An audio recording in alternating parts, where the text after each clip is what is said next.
interest, but it certainly serves their interest. So there's need for deep introspection within India's society, between the Indian government. Their strategy has not been working. They must recognize that not all Pakistanis are terrorists, no matter what their government says to them. And they'll find it far more efficient, far more effective to work with the government of Pakistan, work with the relative institutions with Pakistan to combat the joint threat of terrorism. Mr. Ahmed, followed by Thank you very much, Ahmed Fathi, ATN News. Which news, sorry? Ahmed Fathi, ATN News. ATN News, thank you. Let me start with a statement you made today, saying that the recent terrorist attack in Kashmir is being used as a political tool to demonize Muslims in India. Sir, I have watched the briefings on both sides, and as far as I recall, there were Muslim Indian military officers who were conducting the briefing on the Indian side. Well, as far as the operation is concerned, you're absolutely right. Okay. The other thing, my main question is a follow-up on my colleague Batul about tariffs and trade. Okay, can I just answer your demonizing question Okay, first? sure. Terrorism in general is used by India to demonize Muslims within their territory. This, I'm not specifically limiting it to this attack, but the Indian political environment is such that the word terrorist is used as a wolf whistle to either whip up sentiment against Muslim minorities within the Indian mainland, to demonize, to paint all Kashmiris within Kashmir who are opposed to the policies of the Indian government, not as legitimate voices of opposition, not as a form of resistance, but they demonize everyone as terrorists. Surely those who attack civilians are terrorists. But those people who raise their voice for the right to self-determination of their people are not terrorists. The Indian government has not only demonized Muslims within their own country and minorities within their own country. Pakistan has complaints about India financing and supporting terrorist activity within our country, but also Pakistan is not alone in having these complaints against India. For example, India has been targeting Sikh activists across the world. They've done so within Pakistan, where the Indian government has funded defunct terrorist organizations within Pakistan to conduct assassination of Sikh activists within Pakistan. The Indian government has engaged in similar criminal activity in Canada, where they've targeted Sikh activists in Canada. The Indian government has engaged in similar criminal activity here in the United States. The policy of the RSS or the BJP government to the Muslim minority within India is not something new. It's a known fact. What they do within their own country is up to their own system. When they start implying that all Pakistanis are terrorists as a result of the fact as a result of the actions of a few terrorists, I believe that's demonizing an entire population. Thank you. Let me move to the trade and bilateral with the U.S. since you're going and your delegation are heading to Washington, D.C. And I'm assuming you're going to have meetings in Congress and House and Senate, as well as the think tanks. How should Pakistan position itself in the current milieu of evolving competition between China and the West, led by the U.S. In the current environment, especially given that you have the CPEC, the China-Pakistan Economic Corridor project, which have economic significance and rising as well global scrutiny? of strategic infrastructure investments. What's your message going to be to Congress to rebuttal this accusation of being that you are warming up more to China? We have economic relationships with both the United States and China. I kind of find it absurd for anyone to argue that one is not to have, economic relations with any one country. For example, the United States has heavy competition with China, right? But they do a lot of trade with China. So Pakistan... With tariffs. Well, there's a tariff back and forth so far, but they do a lot of trade with each other, do they not? And surely it serves the interests of both countries that Pakistan, while obviously it'll continue to do trade with its neighbor, that it also continues to do trade with the United States. What I do appreciate about the U.S. government at the moment is that they are talking about a more comprehensive dialogue with Pakistan about the scope of our trade. We're confident in our relationship with our neighbors, and we're optimistic about the trajectory of our relationship with the United States. Iftikhar Sahab, that is going to be the last question because the delegation has a meeting lined up with the PGA. Thank you. Iftikhar Ali from Associated Press of Pakistan. Sir, part of my question has been asked by my colleague, but I would like you to elaborate.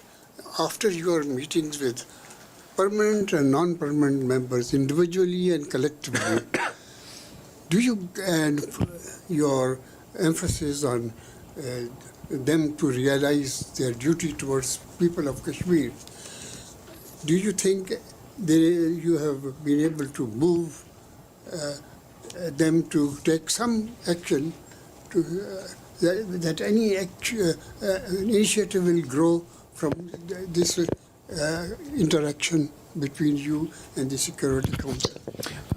Specific to Kashmir, I mean broader, as far as our Pakistan's call for dialogue and diplomacy in pursuit of peace, and encompassing many topics, including terrorism, including Kashmir, including water, I found receptiveness to that.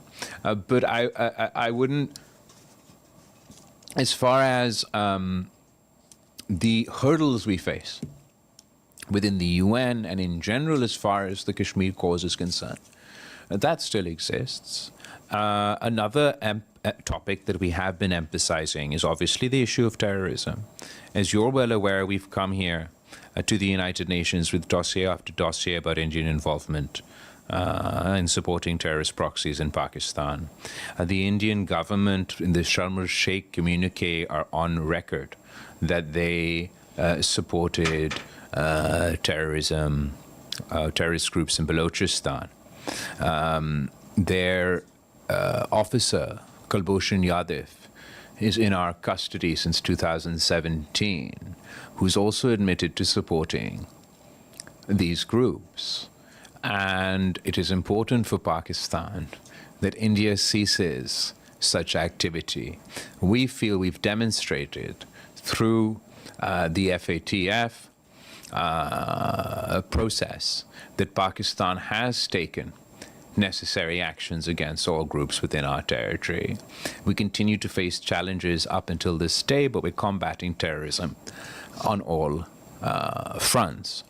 The Indian side has not shown any willingness to engage in addressing Pakistan's concerns vis-a-vis terrorism. And Iftikhar Sahab, aapko to maloom hai that just before we arrived here, there was a terrorist attack in Balochistan targeting a school bus, which resulted in the loss of lives of innocent children. This is a day-to-day activity with us. If you compare in quantum terms the number of terrorist attacks that take place in India and Pakistan, unfortunately there are more terrorist attacks that take place in Pakistan than they do in India.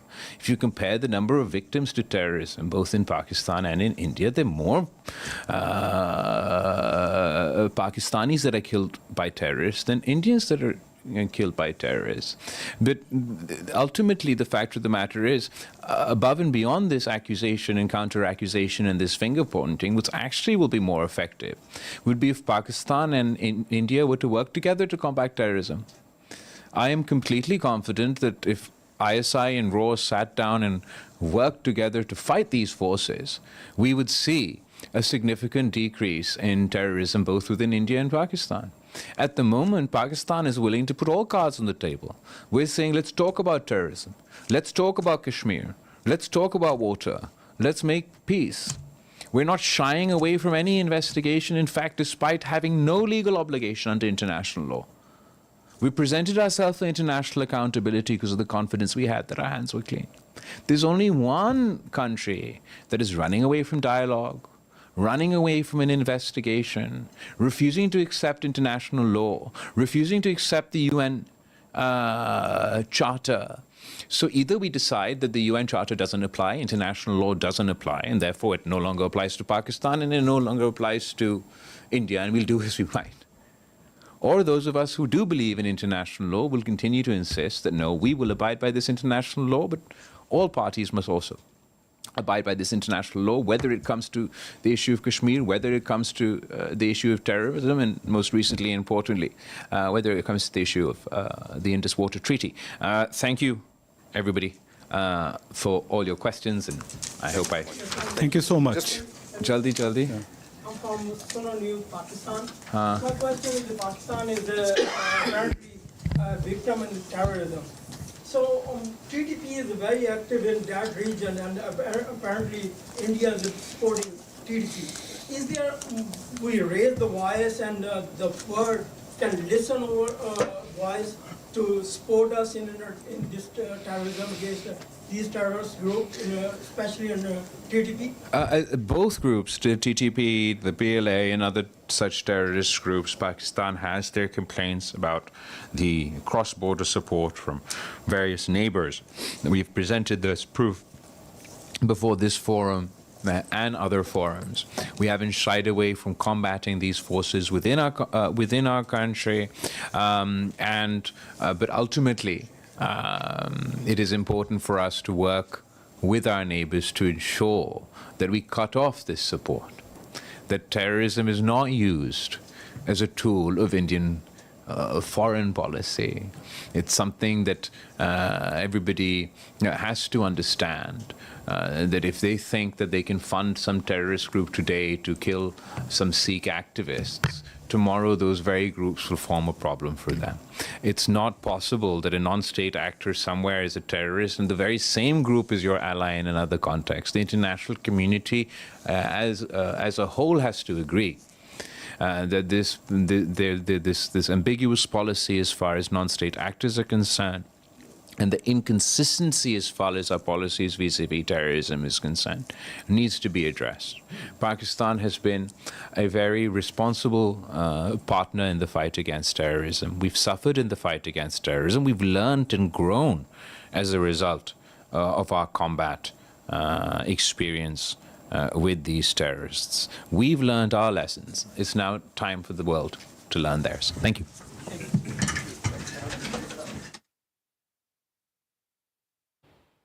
New York में पार्लिमानी वफ्द के सरबराह बिलावल भुट्टो जरदारी की news conference. उनका कहना था कि Bharat Israel की तरह आलमी कवानीन, पाकिस्तान अमन का ख्वाहां है, बातचीत के लिए तैयार है।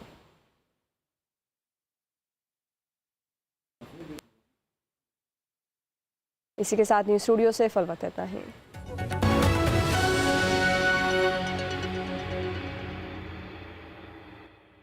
This program is brought to you by एक minute introducing 7 Up Mint Lemon।